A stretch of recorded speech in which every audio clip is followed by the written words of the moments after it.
Projections in 2D, like videos and presentations, have long been commonplace at events, but the use of 3D projection technology, popularly known as video mapping, has risen in recent years thanks to the spectacular results it can generate. Want to know more about video mapping? What are the benefits it can bring, and how can it be used at your event? Keep watching this video.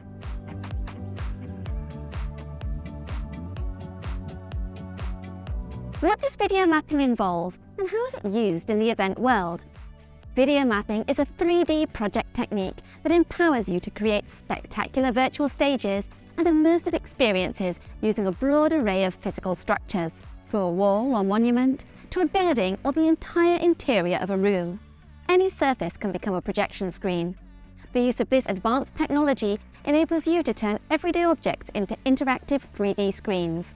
With the use of dynamic virtual reality renders, you can turn a white wall into a space full of light, shapes, colours, textures, and anything else you can imagine. You can even recreate entire atmospheres, from a forest to flights of fancy. Simply put, there are no limits. Using video mapping at your event creates a unique, surprising experience for attendees. Imagine walking into a place that, at first glance, looks sombre, but then it transforms and you find yourself enveloped in a dazzling scenery that changes in real time. A growing number of organisers are using it as a powerful resource that gives excellent results. How do 3D projections work? Video mapping projections are technically complex and entail a number of different factors, such as the object you're going to project on, the lighting situation, perspective, whether the activity is outdoors, etc. In short, it's a complex process made up of several discrete phases. 1. Scanning and 3D mapping. First, the physical space where the projection will be made, such as the facade of a building, is mapped. To do it, a 3D laser scanner is used to virtualize and create a richly detailed 3D map. 2. Processing and modelling.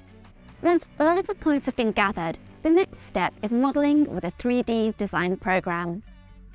This is an essential step in creating a 3D model of the project object, considering the perspective of the audience. 3. Content creation. Once you're fully familiar with the surface where the 3D projection will be made, you can create your personalised content. That involves using powerful video mapping software that features all the necessary tools. 4. Adjustments and testing. The last steps entail bringing the two parts together to ensure that everything is a perfect fit. This is not only done virtually, it will also be necessary to carry out a test on the actual stage a few days prior to the event. What advantages does video mapping bring to events? Although creating this type of scenarios can be complex and costly, it does in fact bring about many advantages for attendees and organisers alike. Some of the most relevant ones are: it creates unique scenarios to offer your audience an immersive, surprising experience. Video mapping can be used in an interactive way.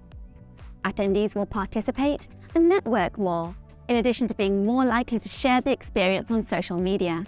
This means increasing the reach of your event and with it, the value of your brand. You can also use it for marketing and advertising purposes to improve your event's ROI. Video mapping. How to decide whether to include it in your next event. As you may imagine, video mapping is neither cheap nor simple, but a well-made 3D project will definitely be a place of advertising difficult to match. So, how can you decide if this is what you're really looking for? Here are a few ideas to help you draw your own conclusions. Budget. Without a doubt, this is the key issue. You will not only need the technological resources, you'll also have to contract the technical staffers. If you have a tight budget, you can choose a more modest 3D projection, or one that only focuses on a few key items. If you have a bigger budget and believe that video mapping fits your view of the event, don't think twice about looking into this option. Space. How big is the space where the event is going to be held? Does it meet your needs? Remember, the bigger the space, the higher the costs. Also, remember the spaces you want to highlight, or the properties of surfaces, above all, when it comes to lighting. Content. Creating the video mapping content is definitely one of the most complex parts of the process, although at times you don't need to create spectacular content. Being clever and creative is all it takes. Time. Video mapping is a complex process that takes time to do properly. If you want good results, plan ahead or schedule it for the next running of your event. If you decide to have video mapping at your event, don't forget to use the best-suited KPIs to measure the success of this spectacular strategy and combine it with live streaming to expand your event's reach. We hope that this information has been useful to you and that you decide to try 3D projection at your next event. Remember that with the use of dynamic virtual reality renders, you can turn a white wall into whatever you can possibly imagine. Watch the video that appears on the screen if you want to find out more about virtual reality and renders at events and how they can help you save money on your next event. Leave a like and make sure to subscribe to our YouTube channel not to miss out on any of our future videos. Thanks for watching, and until next time.